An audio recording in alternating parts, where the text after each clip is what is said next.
Les événements cardinaux, c'est la naissance et le décès du natif, les maladies et les accidents, le mariage et le divorce, la naissance des enfants, le décès des ancêtres et des descendants directs, du conjoint, des frères et des sœurs, l'achat et la construction du logement, l'immigration, des succès, des échecs majeurs en affaires, dans la carrière, dans les projets créatifs, dans la vie sociale, des profits ou des pertes très importants, les études supérieures, le changement d'emploi, des procès, des litiges, quel qu'en soit l'issue, la privation de la liberté, l'autoprivation de liberté, c'est-à-dire l'isolement volontaire. Bon, la prison, l'exil, ça c'est pas volontaire, mais le séjour dans un hôpital psychiatrique peut être les deux, volontaire ou involontaire. Dans un monastère, quand la personne entre au couvent. Ce genre d'événements s'étendent sur la période de plus d'un an et ils sont démontrés par les méthodes à long terme, les directions primaires, les progressions secondaires, les révolutions solaires, les transits des planètes lentes. Événements exceptionnels représentent une catégorie à part. Il s'agit des situations cardinales. Hérédité, congénitale, hérédité ou acquise, qui ne surviennent pas dans la vie de tous, de tout le monde. Le célibat, l'absence d'enfants, ou les familles nombreuses, par exemple 10 ou 15 enfants. Le handicap, la captivité, la séquestration. Ce genre de collisions de vie sont clairement marquées dans le thème natal. L'emprisonnement à vie, un accident grave qui cloue la personne au lit. Les informations à ce sujet sont importantes, explicites, même sans prédiction datée. Il suffit d'étudier le radix. Ajouter ici des catastrophes naturelles et technologiques, quand la personne est victime de ces choses-là, des épidémies, des guerres. Dans ce cas-là, l'horoscope personnel est dominé par l'horoscope d'un groupe social ou de la nation. Le corps causal, le corps événementiel, la matrice humaine, nature morale, intention, amour individuel, les convictions profondes. Et là, nous avons les événements de la vie. Et en fait, les clairvoyants, ceux qui font le channeling, ont accès à ce corps de l'aura, au corps causal. Bien sûr, il va y tout le reste, les événements reflétés par les transits et les progressions, mais eux, ils ont accès à la couche événementielle et aux causes des événements qui se produisent dans la vie de la personne, du client. Les valeurs de la vie, le corps bouddhique, donnent lieu à des chaînes d'événements. Le corps causal fait mûrir des événements spécifiques et les agissements de l'homme. Les événements qui nous arrivent, le flux causal, sont associés à des programmes qui contribuent à la réalisation de nos valeurs de la vie, corps bouddhique, qui mènent à l'accomplissement du but de la vie. Corps mental, l'esprit, la nature intellectuelle, les pensées, la volonté individuelle correspond à la technique des directions primaires. Pourquoi? Imaginez que la planète directionnelle a atteint la cuspide natale. Notre vie a changé radicalement. Nous sommes obligés d'en prendre conscience. Notre attitude envers la vie change, puisqu'il s'agit d'un pur événement et non de l'état émotionnel qui changerait. Notre vie change, notre attitude envers la vie doit changer. Le résultat du phénomène des aspects directionnels se produit au niveau du mental. Parlons conditionnellement, car toutes les techniques à tous les niveaux donnent ou délivrent des résultats au final. Corps astral de l'aura, c'est le corps des émotions, des sentiments, des désirs. C'est la nature émotionnelle qui évolue lentement d'une manière fluide. Ce corps décrit le développement du psychisme et de la physiologie. Et ce corps de l'aura correspond à la technique des progressions secondaires. Vous pouvez plonger dans les directions et les progressions après que vous vous êtes familiarisé avec les transits. Les plus difficiles, ce sont les transits et les révolutions solaires. Ils sont plus difficiles à analyser car il y a beaucoup de paramètres dans ces deux techniques. Tant que vous n'avez pas appris à voir l'événement d'aujourd'hui et l'événement, celui du passé, tout le reste n'aura pas d'importance. Ce que je veux dire, c'est que si vous ne voyez pas le passé, si vous ne voyez pas l'aspect dans les techniques prédictives qui a prédit l'événement passé qui a déjà lieu, vous ne verrez pas non plus l'avenir. Souvent, les astrologues se limitent à la révolution solaire pour faire les prédictions annuelles. N'oubliez pas que la révolution solaire constitue une des composantes du tableau global. Nous ne pouvons pas fournir de prévisions complètes uniquement à la base de cette méthode. Les informations de la révolution solaire sans les autres méthodes et surtout sans transit ne seront qu'une portion d'informations arrachées du contexte. Voilà, nous avons l'heure venant d'une source, d'une certaine source. Nous introduisons les données de naissance dont nous disposons dans un programme astrologique, logiciel, et nous obtenons une capture d'écran de la sphère céleste. Nous y voyons le potentiel de l'individu, l'ADN énergétique qui déterminera sa vie. Il paraît que cela fonctionne ainsi, mais en réalité, ça ne fonctionne pas tout à fait comme ça. Pourquoi? Parce que nous ne travaillons pas avec le moment de la naissance, mais avec le moment de l'inclusion du programme d'incarnation. Selon les souvenirs de la mère, la personne est née à 5 heures du matin. Et l'astrologue, à son tour, fixe l'heure de naissance à 3h50, à la surprise générale. Et à l'indignation générale, l'astrologue doit préciser que 3h50 est le moment de l'activation du radix, du lancement du programme de l'incarnation présente. Ce n'est pas le moment de l'entrée de l'âme dans le corps, mais c'est la perspective de sa destinée, le scénario de base. C'est pour cette raison que ces deux moments temporels peuvent différer, surtout s'il s'agit d'un accouchement long, des complications. L'inclusion du programme d'incarnation pourrait également survenir encore dans le canal de naissance. La précision des prédictions astrologiques. L'écart de 4 minutes peut décaler les dates des événements de 12 mois, de ceux qui sont définis par les conjonctions dans les directions primaires ainsi que par les conjonctions des planètes sociales et lentes au cuspide natal.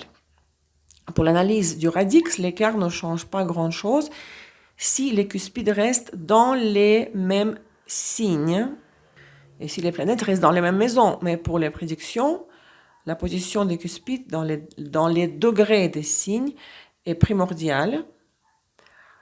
Nous ne pourrons pas faire les prédictions. Si l'astrologue, lors d'une consultation, croit le client sur parole et utilise l'heure de naissance que le client lui a donnée et se met à se prononcer sur les prédictions en donnant des dates, je vais vous décevoir ou même vous choquer. Malheureusement, c'est l'abus de confiance. Vulgairement parlant, vous vous faites arnaquer, vous vous faites avoir.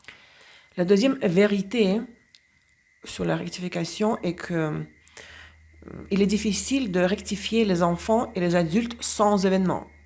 Les enfants et les adolescents n'ont pas encore accumulé suffisamment d'événements de la vie sociale pour rectifier leur thème.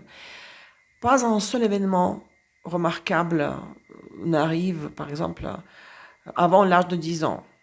C'est ce qui arrive le plus souvent. Quels événements un enfant peut-il avoir avant l'âge de l'adolescence? Des événements génériques. Je suis allée à la crèche, à l'école, partie en vacances avec les parents, tombée malade d'une angine. Cependant, si un enfant ou un adolescent a vécu un grand nombre d'événements personnels, le décès des parents, des déménagements fréquents, des opérations complexes, ici, il y aura du matériel pour la rectification. Et oui, vous pouvez travailler sur son thème comme sur le thème d'un adulte. Il y a des adultes qui, en raison d'un certain nombre de particularités, qu'on peut appeler les individus au soleil muet, leur vie représente des événements ordinaires, peu remarquables. Ils ne vivent pas leur réalité. Ils ne sont pas les objets de leur destin. Ils ne sont pas les auteurs actifs de leur destin.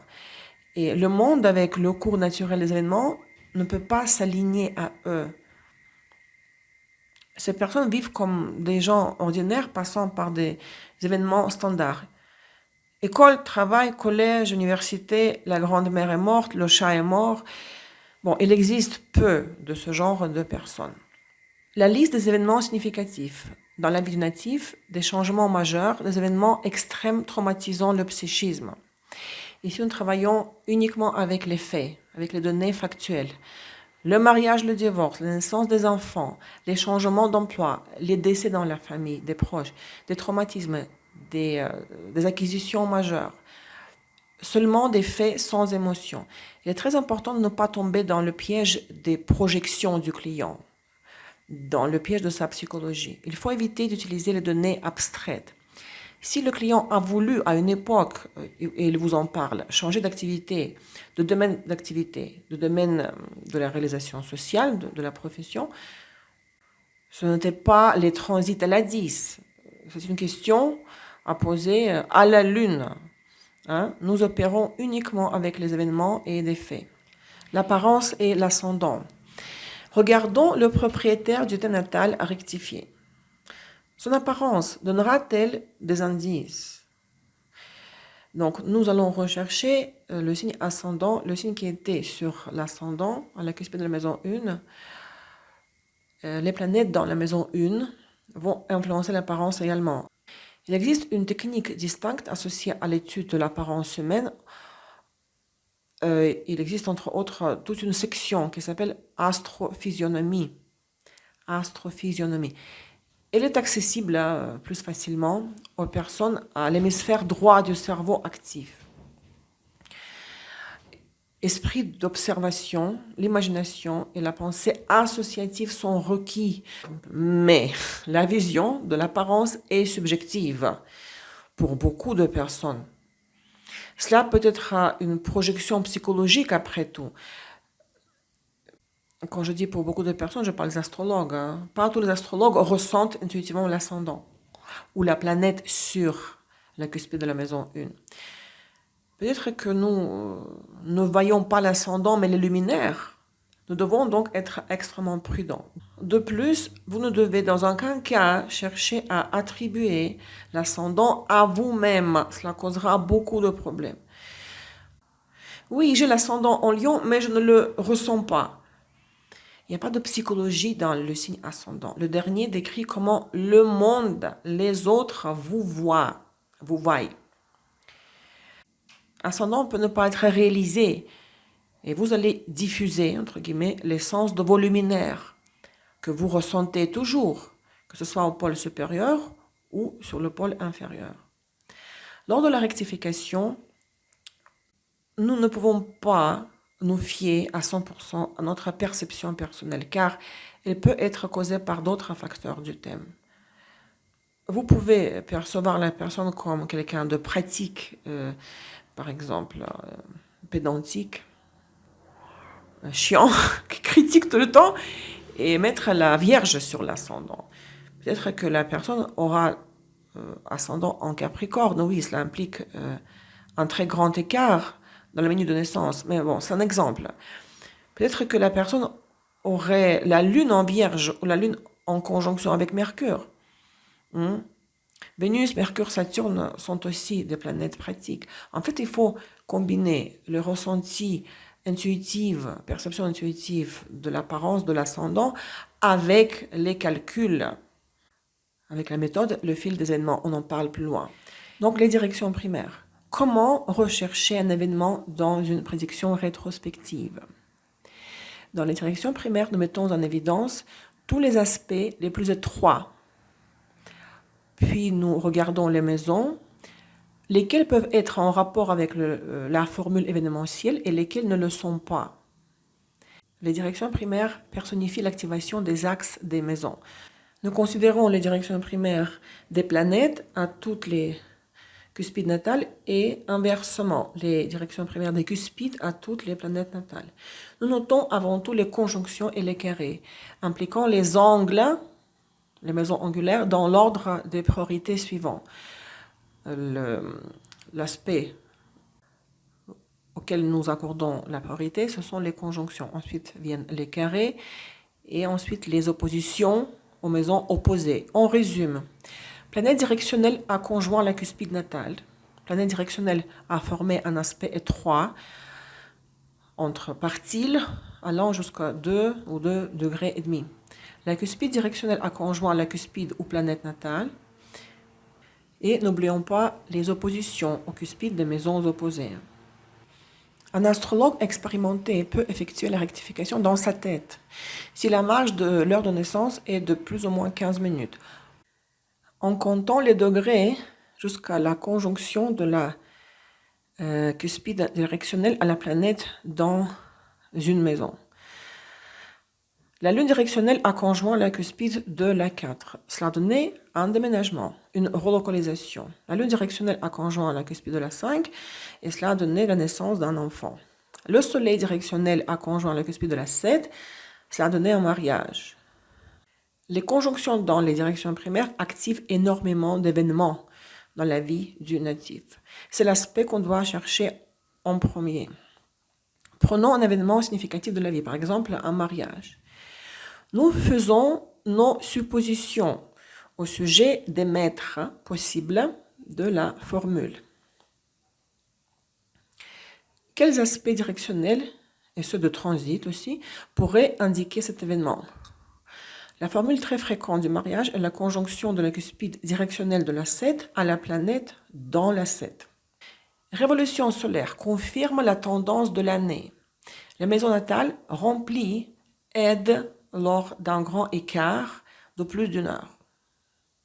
Nous recherchons des indications, des éléments dans la révolution solaire qui confirmeraient notre fil de la pensée. La révolution solaire en tant que telle ne joue pas un grand rôle dans la rectification. Elle sert à confirmer les pensées. Elle n'est pas toujours importante et nécessaire, mais elle peut aider à fixer la cuspide. C'est un facteur secondaire, tout comme les progressions. Notez les planètes de la révolution solaire dans les maisons natales. Cela aide lors des intervalles larges de plus de 2 heures. Vous avez une année avec des événements marquants. Une hypothèque, le décès d'un proche, la conception d'un enfant. Ça sent la 8, ça sent Pluton. Elle doit être dans une position visible. Quelque chose doit se trouver dans la 8. Vous montez les révolutions solaires, vous voyez que toutes les planètes sont dans la 7 et Pluton dans la 12. On bouge le radix pour que les planètes se situent dans la 8 et pour que Pluton tombe sur l'ascendant. Une autre utilité de la révolution solaire est l'analyse des cuspides du thème de la révolution solaire en conjonction aux planètes natales. Si vous avez besoin d'ajuster 20 secondes dans la minute de naissance et que vous savez que la personne s'est cassé la jambe cette année et que vous avez les cuspides de la 6 de la révolution solaire à côté de Mars et de Saturne natale, alors vous bougerez le radix pour que la cuspide de la 6 dans la révolution solaire soit en conjonction avec ces planètes-là, Mars, Saturne natale. Vous ajusterez ainsi le thème de 30 secondes supplémentaires.